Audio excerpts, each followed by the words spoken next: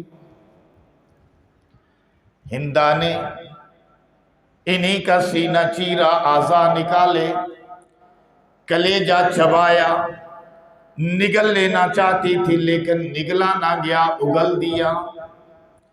پھر ان کے اعضا کا ناک کان ہاتھ و انگلیاں ان کا جناب بنایا، ہار بنایا اور گلے کے اندر لٹکا لیا۔ کسی نے کیا خوب کہا کہ ہندا آج تو حمزہ کے اعضا کا ہار پہن رہی ہے، یہی ہار تیری ہار کا سبب بن جائے گا۔ اور وہ وقت آیا کہ جب ہندا مسلمان ہو گئی، پھر وہ وقت بھی آیا جب ہندا مسلمان ہو گئی۔ حضور رحمت للعالمین تھے، حضور پاک صلی اللہ علیہ وسلم نے کلمہ پڑھا دیا اور اپنی رحمت کی آغوش میں لے لیا۔ وہ واشی تھا نا، واشی، ہندا کے کہنے پر واشی نے حضرت حمزہ کو شہید کیا تھا۔ واشی بھی مسلمان ہو گیا، ہندا بھی مسلمان ہو گئی، لیکن حضور نے فرمایا میری آنکھوں کے سامنے نہ بیٹھا کرو، میں نے تمہیں اپنی رحمت کی کلمی کا، رحمت کی کملی میں چھپا تو لیا ہے، رحمت کی چادر میں ڈھانپ تو لیا ہے، مگر میرے سامنے آتے ہو تو مجھے اپنا چچا یاد آ جاتا ہے، لہٰذا میرے سامنے نہ بیٹھا کرو، پیچھے بیٹھا کرو۔ کلمہ قیمتی ہے، جو آپ اللہ کا دین لے کر آئے تھے، پتہ چلا وہ قیمتی تھا۔ گرامی قدر مختصر کر کے واقعہ سنا دوں، میدان جناب جہاد کے اندر جب آواز لگی حیا علی الجہاد، حیا علی الجہاد، ادھر آواز لگنی تھی، ادھر حضرت حنظلہ رضی اللہ تعالیٰ عنہ کی شادی ہوئی، شب عروسی تھی، اور جناب سہاگ رات تھی، آپ کو شب عروسی کی شاید سمجھ نہ آئے۔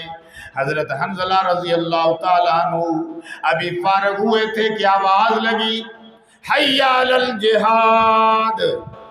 آپ نے کہا نہانے بیٹھوں گا تو ٹائم ضائع ہوگا، وقت ضائع ہوگا، چنانچہ حضور علیہ السلام کی آواز پر لبیک کہتے ہوئے جنگ میں شریک ہو گئے، جنگ میں دشمنوں کے نرغے میں آ گئے، ابو سفیان کے سینے پہ چڑھے، ابو سفیان کو قتل کرنا چاہتے تھے۔ اس وقت تک ابھی ابو سفیان مسلمان نہیں ہوئے تھے، بعد میں مسلمان ہو گئے۔ ابو سفیان کو قتل کرنا چاہتے تھے کہ ابو سفیان پکار اٹھاؤ مکے والو، ذرا دیکھو تمہارے سردار کو یہ قتل کرنا چاہتا ہے۔ چنانچہ جناب سپاہ فوج اس پر لپک پڑی، حضرت حنظلہ کو شہید کر دیا۔ جب بعد میں شہیدوں کو، زخمیوں کو سنبھالا گیا، حضور علیہ السلام نے فرمایا حنظلہ کو تلاش کرو کہاں ہے۔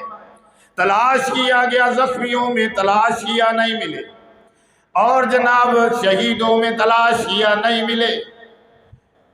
حضور علیہ السلام نے فرمایا تلاش کرو، مجھے میرے رب کی طرف سے بتا دیا گیا ہے کہ حنظلہ کو فرشتوں نے غسل دیا ہے، شہید ہو چکے ہیں، جاؤ دیکھو، شہیدوں میں تلاش کرو۔ چنانچہ جب شہیدوں میں جا کے تلاش کیا گیا، حضرت حمزہ رضی اللہ تعالیٰ عنہ کا لاشا مل گیا۔ صحابہ دیکھ کر حیران رہ گئے کہ حمزہ رضی اللہ تعالیٰ عنہ کے جسم سے، حضرت حنظلہ کے جسم سے، بالوں سے پانی ٹپک رہا ہے۔ حضور علیہ السلام کے پاس اٹھا کر لایا گیا۔ حضور علیہ السلام نے فرمایا میرا حنظلہ غسیل ملائکہ ہے، کیونکہ جب یہ آئے تھے شب عروسی گزار کر، نہانے کا وقت نہیں تھا،